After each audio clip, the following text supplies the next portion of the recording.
à Carpentras pour dénoncer l'acte barbare. Alors que l'enquête policière semble piétiner, l'auteur de Shoah, Claude Lanzmann, invité de cette édition. La reconstitution du Conseil de la Baltique, nouvelle preuve de la volonté des républiques baltes. La journée européenne à Cannes, le cinéma se tourne vers l'Est, nous ferons le point en direct avec Henri Chapier. Rugby, le Racing en finale du championnat de France, les Parisiens ont battu Toulouse 21-14. Bonsoir, la stupeur est passée à Carpentras, 48 heures après la découverte de la profanation du cimetière juif. Indignation, recueillement et parfois colère aujourd'hui dans la manifestation au cœur des rues de la ville. À Carpentras, reportage de Marie-Odile Pagnès et de Jean-Michel Destanque. Le désarroi de la communauté musulmane. Ici, ils n'ont jamais eu d'incident avec les habitants juifs et pourtant, ils sont doublement accusés. Par une revendication d'un groupe islamiste, même si la police la juge peu crédible, et par les propos hier de Jean-Marie Le Pen. L'islam n'a jamais, dans le Coran de l'histoire, n'a jamais fait preuve de tels crimes.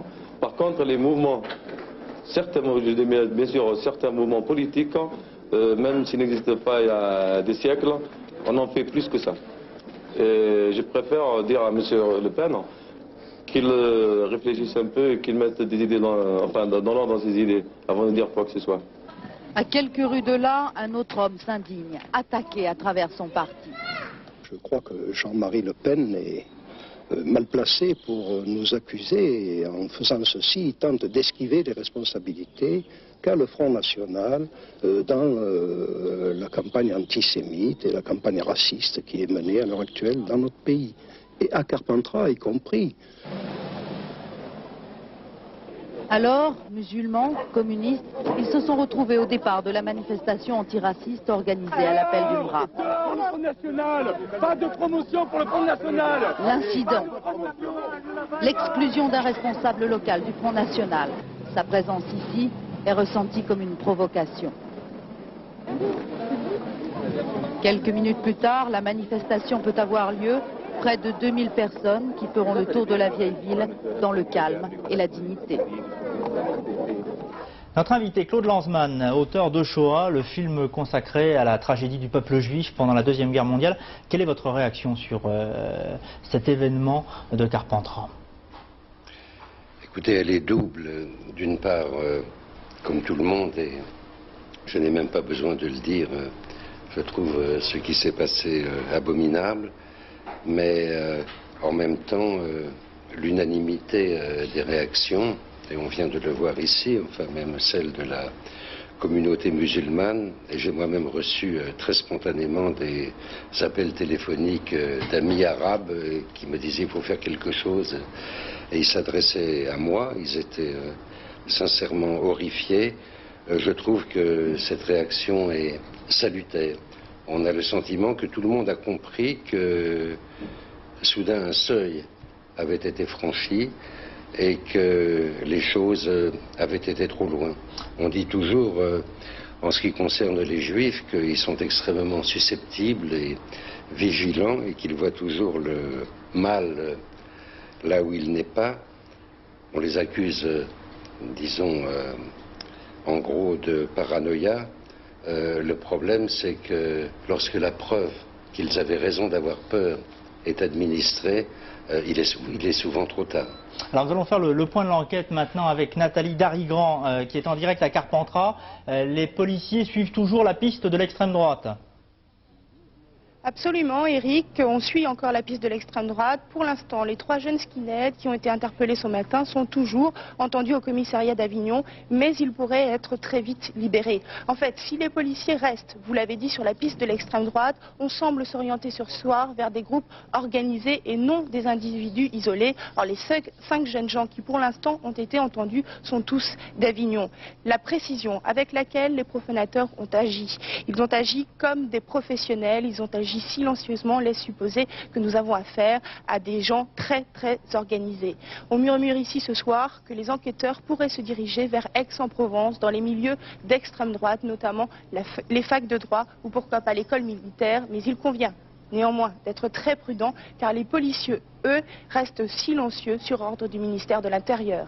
Merci Nathalie Darigrand. À Carpentras, toujours l'opération Ville Morte votée hier soir à l'unanimité par le conseil municipal se déroulera demain entre 11h30 et 11h45 alors que débutera la cérémonie religieuse célébrée par le grand rabbin de France Joseph Citruc au cimetière juif. Un témoignage maintenant, témoignage que vous avez peut-être entendu dans notre édition de 12h45 hier, celui d'un Polonais qui voyait dans cette profanation une analogie avec des souvenirs douloureux il y a une cinquantaine d'années. Je suis Siegel Albert et Madame Siegel Albert. Je suis de Pologne, déporté à 39 jusqu'à 45. C'est la même chose qui s'est produit ici à Carpentras. C'est commencé à même à Pologne. C'est comme ça que ça a commencé en Pologne?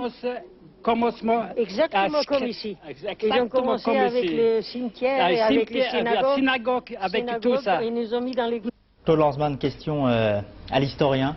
Quel parallèle entre la société européenne et pas seulement française des années 90 avec la société européenne des années 30? Ce parallèle existe-t-il aujourd'hui? Le parallèle existe, oui, en ce sens que l'antisémitisme est une hydre toujours renaissante, qu'on ne réussit pas à tuer. Et l'Europe de 1939 était très très largement antisémite. Ça n'était pas la seule Allemagne qui était antisémite. La Pologne était antisémite, la Hongrie était antisémite, de très nombreux pays de l'Europe de l'Est l'étaient.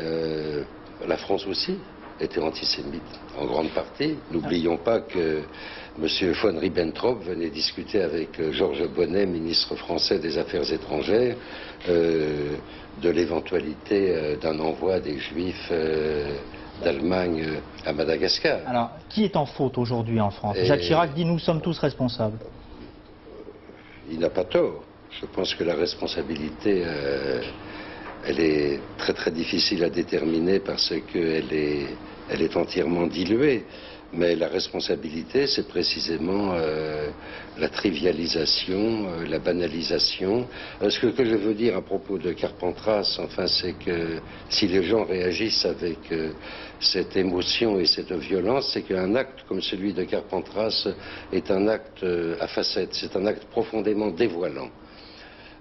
Jusque-là, depuis des années, on avait totalement banalisé enfin ce qu'on appelle l'Holocauste. Certaines opinions sont des crimes aujourd'hui en France. Absolument, l'antisémitisme est un crime, mais la banalisation... Répandues, voilà, la banalisation, c'est que l'antisémitisme n'est plus un crime.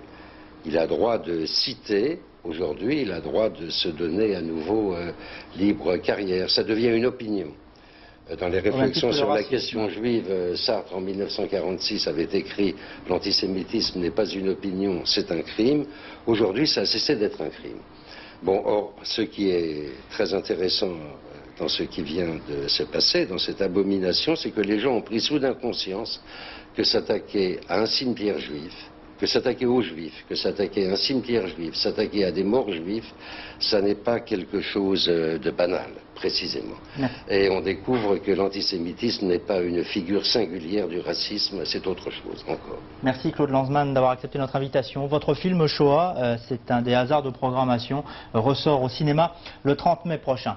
La manifestation... Ça a été décidé en accord avec Mme Gendreau Massalou, recteur des universités de Paris, il y a 2 mois, car elle était alertée par tout cela et elle disait montrer, instruire. La manifestation, merci Monsieur Lanzmann, la manifestation prévue mercredi à Paris à l'appel des associations juives sous la présidence du grand rabbin de France, cette manifestation a été avancée à lundi. Plusieurs partis, syndicats et associations appellent donc à manifester lundi à Paris. Dès aujourd'hui, la communauté juive a reçu le soutien de la population et des élus de la majorité comme de l'opposition dans plusieurs villes de France. Commentaire de Claire Sébastien.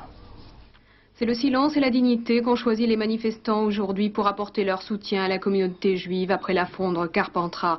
Que ce soit à Villeurbanne ce matin où plus de 300 personnes ont effectué une marche silencieuse ou à Bordeaux cet après-midi, l'indignation n'avait pas non plus besoin de slogans. Seulement un geste symbolique, une poignée de terre pour laver l'affront. Au total, plus d'1 millier de personnes réunies à l'appel de la Ligue des droits de l'homme d'Aquitaine. Enfin, Montauban s'est affirmé ce soir comme la capitale de l'antiracisme, avec plus de 2000 personnes dans les rues, parmi lesquels beaucoup de jeunes venus protester contre le meeting du Front National qui doit se tenir dimanche dans cette ville. Meeting motivé par le refus du maire de Montauban de louer en avril dernier une salle communale au Front National, refus que vient aujourd'hui de réitérer le maire de Montauban. Et 2000 manifestants également au Puy-en-Velay, où Jean-Marie Le Pen tient ce soir une réunion publique. Nous y reviendrons dans Soir 3 à 22h. À l'étranger, la reconstitution du Conseil de la Baltique, décision politique aujourd'hui des présidents des parlements de Lituanie, de Lettonie et d'Estonie. Sommet des présidents baltes aujourd'hui à Tallinn. L'union fera-t-elle la force? Commentaire de Francine Raymond. C'est en 1934 à Genève que fut créé le Conseil des États baltes, dissous 6 ans plus tard sous la pression militaire du gouvernement soviétique. Aujourd'hui à Tallinn, capitale de l'Estonie, les présidents des 3 républiques baltes ont recréé ce conseil. La Lettonie, l'Estonie, la Lituanie, confrontés aux mêmes problèmes. Comment engager des négociations avec le Kremlin sans revenir sur l'essentiel, la déclaration d'indépendance. Les pays baltes se serrent les coudes à un moment où la situation est plus que délicate. Pour l'instant, seule la Lituanie est frappée par le blocus économique soviétique, mais la Lettonie et l'Estonie pourraient rapidement être concernées. 300 000 Lituaniens seront bientôt au chômage si Moscou maintient son blocus. En constituant ce front uni, les républiques baltes veulent aussi mettre au point un programme de coopération, d'entraide, notamment en matière d'agriculture. Pratiquement 3/4 des besoins immédiats des Baltes pourraient être couverts de cette façon. Mais dans une semaine, la Lituanie sera à court de pétrole. Et là, les républiques baltes sœurs n'auront pas les moyens de venir en aide à Vilnius. Et les 3 présidents qui ont décidé également d'envoyer une lettre commune au président américain George Bush et au président soviétique Mikhaïl Gorbatchev. En Roumanie, l'ultimatum de M. Iliescu aux manifestants. Le président par intérim a donné jusqu'à vendredi, c'est-à-dire à 2 jours du scrutin des premières élections libres, jusqu'à vendredi donc aux manifestants anti-gouvernementaux pour évacuer la place de l'université qu'ils occupent depuis près de 3 semaines dans le centre de Bucarest. À partir de vendredi, la place devra être nettoyée, a ajouté M. Iliescu. Plusieurs manifestations aujourd'hui en France, l'actualité sous forme de télégramme avec le commentaire de Laurence Bovillier. Le parvis de la Tour Eiffel envahi par les 4x4 et les motos vertes. Ils étaient plus d'1 millier à protester en début d'après-midi contre le projet de loi de Brice Lalonde. Le ministre est venu expliquer aux amateurs de trial et de 4 roues motrices pourquoi il entendait réglementer la pratique de ces loisirs en pleine nature. Trop c'est trop, les jeunes communistes ont défilé dans les rues de la capitale. Ils ont dénoncé pêle-mêle les essais nucléaires, le gouvernement Rocard et actualité oblige la montée de l'antisémitisme et du racisme. Le cortège rouge a rassemblé plusieurs centaines de jeunes autour d'André Lajoigny. Au même moment, à la Sorbonne, les décideurs de demain rencontraient les chefs d'entreprise d'aujourd'hui. De quoi ont-ils parlé? D'économie et de finances. Les grosses têtes des facs ont pu gamberger sur leur avenir. Recours France, c'est le nouveau nom de l'organisation des rapatriés Le Recours qui a tenu son congrès annuel à Montpellier. L'organisation accueillera désormais en son sein des Français métropolitains. Au cours des débats, les délégués se sont inquiétés de la montée de l'intégrisme en Algérie. Le gardien du Racing n'a plus de maison en Corse. La villa de Pascal Olmeta, située sur les hauteurs de Bastia, a été la cible d'un attentat. Pas de revendication, de l'avis des enquêteurs, il s'agirait d'un règlement de compte. Le cinéma maintenant, avant de rejoindre Henri Chapier en direct sur la Croisette. Cannes a célébré aujourd'hui les 2e rencontres Cinéma et Liberté, hommage au cinéma de l'Est, une journée européenne suivie par Dominique Poncet. Des murs tombés, des libertés en passe d'être reconquises et la démocratie partout revendiquée. L'année 90 a bouleversé sans prévenir l'Europe et son histoire. Et cette histoire nouvelle, comment le cinéma va-t-il la vivre et surtout la porter au regard du monde entier? Tel était le thème de cette 2e rencontre Cinéma et Liberté. Une rencontre organisée ici à Cannes, sous l'égide de Jack Lang et de Daniel Mitterrand, pour rappeler que le festival n'est pas seulement une énorme machine commerciale, mais une formidable occasion de rencontre entre des créateurs qui ont besoin aussi d'échanger des idées et de se réconforter. Elle serait longue à énumérer la liste des intervenants, du polonais Zulawski au hongrois Gotthard, en passant par le yougoslave Godina et l'allemand de l'Est Reich. Tous venus témoigner de leurs expériences passées, tous venus dire leurs espoirs nés de cette liberté retrouvée. Mais ce qu'il y a eu de formidablement enthousiasmant, c'est qu'au-delà des déclarations d'intention, tous ont apporté des idées quant à la concrétisation de leur rêve d'un cinéma, sinon idéal, du moins ambitieux. À certains de nos amis cinéastes des pays Je crois de qu'il y a des choses simples à faire, très concrètes, avec peu de moyens. Il ne s'agit pas de mendier. Ni l'orgueil, ni la réalité des choses ne le permet, et ça serait décevant de le faire. Mais en tout cas, de s'associer par moments un tout petit peu pour que les talents d'ici et les talents de là-bas trouvent ce pont qu'on cherche tous à travers le gouffre qui nous a tous divisés depuis 50 ans. Ce qu'on espère, c'est prolonger cette rencontre par l'organisation d'accords de coproduction entre les différents pays d'Europe, cette Europe qui est maintenant par la culture réunifiée déjà. On parle toujours de la réunification de l'Allemagne, mais on devrait parler de la réunification de l'Europe. Et nous espérons surtout que ce ne sera pas simplement des flux financiers qui aideront à la réunification de l'Europe, mais encore une fois, la définition d'une culture qui nous est commune dans notre diversité. Alors Henri Chapier, en direct à Cannes, si j'ai bien compris dans cette journée européenne, 6 mois après la chute du mur de Berlin, c'est prenez le meilleur du cinéma occidental et laissez le reste. Oui, mais il n'y a pas que cela. Je crois que vous venez d'entendre Georges Kejman le dire. Il faut maintenant du concret. Alors ça se passe demain matin. On va discuter des moyens d'élargir le marché des films de l'Est. Parce que des créateurs là-bas, il y en a, des films aussi, ils sortent des tiroirs. On a même coproduit entre la France et l'Union soviétique Taxi Blues de Pavel Lungin. Vous le verrez tout à l'heure dans Soir 3. Il y en a d'autres. Et à partir de demain, c'est ce cadre-là qui doit être élargi. Parce que paradoxalement, maintenant ils sont libres, mais il manque un peu d'argent et de moyens, quoi qu'on dise, et puis nos films à nous ne peuvent pas aller chez eux. Vous imaginez bien qu'un pays comme la Roumanie, par exemple, actuellement, a autre chose à faire qu'importer des films français ou italiens. Donc, ce n'est pas si simple, mais les gens se sont rencontrés en effet, et c'est ça qui compte beaucoup plus que tout. Et à partir de demain, il y aura le reste, le concret probablement. Merci Henri pour cette première chronique en direct de Cannes. Nous vous retrouverons à 22 h dans Soir 3 pour parler notamment de Taxi Blues. Les sports avec le rugby et la qualification du Racing Club de France pour la finale du championnat. Les Parisiens ont éliminé Toulouse, le tenant du titre, sur le score de 21-14 à l'issue d'une rencontre fertile en rebondissements. Commentaire de Didier Balèze. Toulouse face au Racing en bleu. Une seule prédilection, le jeu en mouvement. Mais en début de partie, l'engagement physique est tel que M. Bressy siffle de très nombreuses pénalités. Résultat, Denis Charvet ouvre la marque 3-0. Égalisation méritée 4 minutes plus tard par l'homme du match, Pouillot.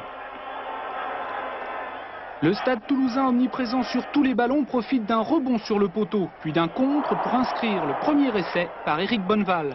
On atteint la mi-temps sur le score très serré de 10-9.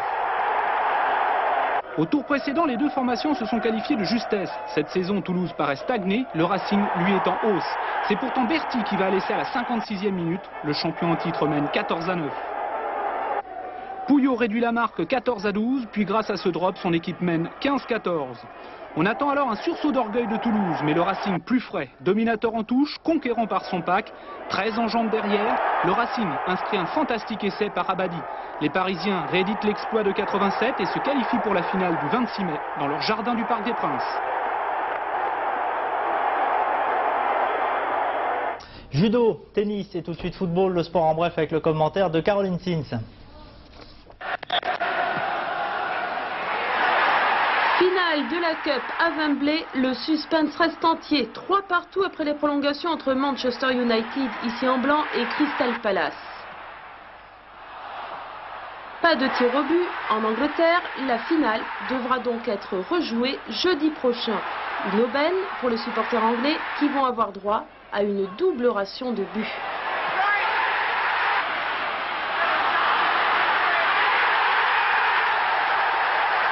Deux Français en demi-finale du tournoi de Hambourg. Henri Lecomte a fait peiner Boris Becker, tête de série numéro 1. 3-7 pour une victoire allemande, 6-3, 3-6, 6-3. Lecomte, invité du tournoi, confirme son retour en grande forme après sa demi-finale de Monte-Carlo. Un grand saut en prévision au classement ATP. Guy Forget, lui, n'a pu prendre sa revanche sur l'Espagnol Juan Aguilera. 7-5, 7-6, Aguilera remporte sa deuxième victoire sur Forget après la finale de Nice. Demain, Becker essaiera de remporter son premier tournoi sur terre battue cette saison. Championnat d'Europe de judo en RFA. L'or pour Christine Sicot en moins de 72 kg. Elle bat l'Allemande de l'Ouest Regina Zygmunt sur décision. L'or pour Stéphane Créneau en moins de 95 kg. Il bat l'Allemand de l'Ouest Marc Melling sur décision. Et puis le bronze pour Fabien Canu, Bertrand Amoussou et Laetitia Ménian. Suite demain. Est-ce vraiment une surprise en Formule 1? 44e pole position pour le Brésilien Ayrton Senna demain au départ du Grand Prix de Saint-Marin, donc en Italie. Ayrton Senna qui partagera la première ligne avec son compatriote Gerhard Berger devant les deux Williams Renault de Patrese et Boutsen. Et Prost, me direz-vous, il est en troisième ligne aux côtés de Nigel Mansell. Prost qui a tourné 2 secondes moins vite que la McLaren de Senna. C'est inquiétant, les ratés de la Ferrari. Avec ses moteurs toujours plus puissants, la Formule 1 exige des pilotes une parfaite condition physique s'ils veulent rester maîtres de leur monoplace pendant les quelques 2 heures de course. L'effort est considérable. Reportage à bord, Alain Dorgance. La légende selon laquelle la Formule 1 n'est pas vraiment un sport est révolue. Dans les sports mécaniques modernes, les pilotes atteignent la limite des capacités humaines. Le pilotage requiert un entraînement intensif et contraint le pilote à se soumettre à un suivi nutritionnel. À l'image de bon nombre de pilotes, Philippe Alliot subit des tests sous le contrôle de chercheurs afin d'évaluer la force centrifuge reçue au freinage, à l'accélération et dans les virages. Je crois qu'un pilote de F1 est obligatoirement aujourd'hui un athlète parce que les contraintes physiques sont énormes. C'est un sport assis, mais contrairement à ce qu'on pourrait penser, c'est un sport très physique où on prend des G, ce qu'on appelle donc ces G, ces fameux G, qui est une force centrifuge qui nous fait partir vers l'extérieur, qui nous empêche de tenir notre tête dans les virages. Et puis tous ces efforts physiques, le stress, la tension nerveuse font que, en fait, on a une dépense énergétique et physique énorme. Le Centre d'études et de recherche de médecine aérospatiale met à la disposition des pilotes de Formule 1 sa technologie afin de leur permettre de mieux s'adapter à l'endurance. Tu maintiens. Le pilotage d'une voiture de Formule 1, comme nous l'avons mesuré, représente une dépense énergétique qui équivaut à 60% de la consommation maximale d'oxygène pendant 1 heure, 1h30. Dans ce cas-là, la préparation physique en dehors du pilotage sera déterminante dans la réussite, du moins dans les 15 dernières minutes. Voilà. On est obligé de privilégier l'endurance parce qu'un Grand Prix c'est 2 heures, c'est très long, c'est un cœur qui bat à plus de 200 pulsations minutes en permanence, c'est entre 3 et 4 kilos de perdus par Grand Prix et donc pour ça, je le répète, il faut une hygiène de vie très stricte. Pour limiter les dangers provoqués par la grande vitesse, la réduction des performances est envisagée. Mais la progression des moteurs de plus en plus puissants sera difficile à maîtriser sur le long terme. Dans un instant, la météo, je vous le dis tout de suite, Michel Touré a le regard ombrageux et l'humeur orageuse. Je vous retrouve pour Soir 3 à 22 h. Très bon début de soirée.